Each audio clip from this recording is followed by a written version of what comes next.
حضرت سارہ رضی اللہ تعالیٰ کے بیٹا پیدا ہوا اسحاق علیہ السلام۔ تو پھر ابراہیم علیہ السلام کو حکم دیا گیا کہ آپ ہاجرے کے لے جائیں مکہ۔ ایک روایت میں یہ ہے کہ اللہ کی طرف سے حکم تھی، اور دوسرا وجہ یہ تھی کہ سوکنوں کے درمیان میں آپس میں لڑائیاں اور جھگڑے بھی وغیرہ ہوتے ہیں، تو اس کے لیے یعنی ہاجرے اور سارہ کے درمیان میں لڑائی بھی ہوتا، دوسرا وجہ یہ بھی تھی۔ اس لیے شرعی مسئلہ یہ ہے کہ ایک بندہ جب ایک سے زیادہ شادی کرنا چاہتے ہیں تو ہر ایک کے لیے مستقل گھر ضروری ہے۔ اگر مستقل گھر نہیں دے سکتے تو مستقل کمرہ دینا ہے، اور ہر ایک کا کھانا علیحدہ ہونا یہ ضروری ہے، ورنہ گھر میں بے اتفاقی اور جھگڑے پیدا ہوں گے۔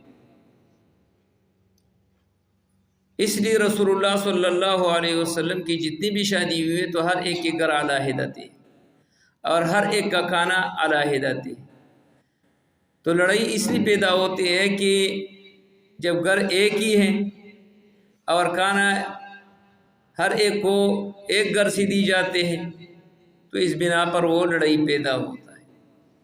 تو شرعی مسئلہ یہ ہے کہ جب بندہ ایک سے دو زیادہ شادیاں کرتے ہیں تو اس کے لیے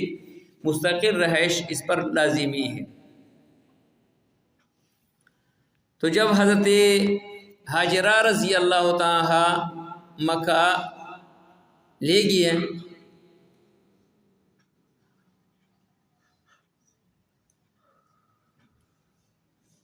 تو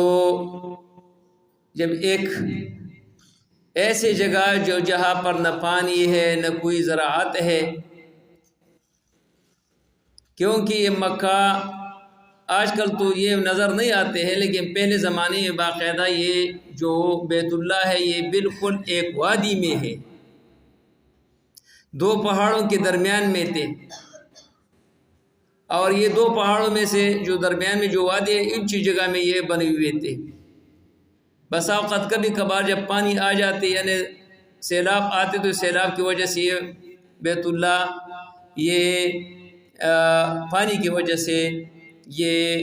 بہہ جاتے اور ختم ہو جاتے۔ تو جب وہاں تک پہنچایا تو ابراہیم علیہ السلام واپس جا رہے تھے ہاجرہ رضی اللہ تعالیٰ سے، تو ہاجرہ رضی اللہ تعالیٰ نے پیچھے سے آواز دیا اِلیٰ مَن تَکِلَنِی یا ابراہیم، کس کو ہم حوالہ کرتے ہیں ابراہیم؟ اِلیٰ مَن تَکِلَنِی یا ابراہیم، 3 مرتبہ یہ آواز دی۔ پھر آخر میں یہ فرمایا اللہ امرک بہذا، کہ اللہ نے تمہیں حکم دیا اس بات پہ؟ تو ابراہیم علیہ السلام موڑ کر کے اور کہنے لگے کہ نعم، ہاں۔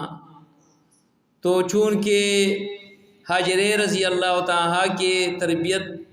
ابراہیم علیہ السلام کے گھر میں ہوئی، فقالت اذن لا یضیعن اللہ، تو پھر اللہ تبارک و تعالی ہمیں ضائع نہیں کرے گی۔ جب وہ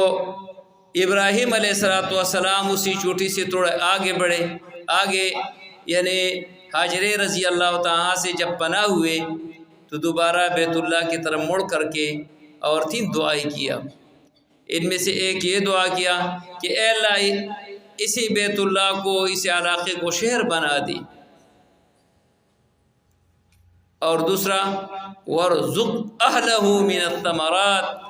اے اللہ اس کے رہائشوں کو رزق کھلائے، کھانا کھلائے، اور یہ بھی فرمایا کہ کن لوگوں کو دے؟ من آمن باللہ والیوم الآخر، جن لوگوں نے ایمان لایا اور آخرت پر عقیدہ رکھے تو اے اللہ اس کو رزق دے۔ اگرچہ یہ دعا یہ من آمن باللہ والا قبول نہیں ہوا، کیونکہ وہاں پر جو مسلمان ہو یا کافر ہو سب کو اللہ نے رزق دیا۔ اور پھر حضرت ابراہیم علیہ السلام نے یہ دعا کیا، ربنا انی اسکنت بواد غیر ذی زرع، انی اسکنت من ذریتی بواد غیر ذی زرع عند بیتک المحرم، اے اللہ ہم نے رہائش ایسے وادی میں اختیار کیا، میرے اولاد نے ایسے وادی میں اختیار کیا کہ وہاں پر کوئی زراعت نہیں ہے، لیکن چونکہ آپ کے ابھی گھر تو نہیں بنے ہیں لیکن بننے والا ہے، لہذا اے اللہ وجعل افئدۃ الناس تہوی الیہ، اے اللہ لوگوں کی دل اس کی طرف مائل کر دے۔ اور وہ حضرت ابراہیم علیہ السلام کی دعا ہے کہ ہر بندہ کی یہ خواہش ہے کہ میں بیت اللہ جاؤں اور عمرہ یا حج کروں، دیندار ہو یا بے دین ہو، ہر ایک کا یہ خواہش ہے۔ وہ حضرت ابراہیم علیہ السلام کی دعا ہے کہ ہر بندہ کے دل میں یہ خواہش ہے کہ بیت اللہ کا زیارت میں کر لوں۔ یعنی جیسے بندہ بھی ہے، تو یہ حضرت ابراہیم علیہ السلام کی دعا ہے۔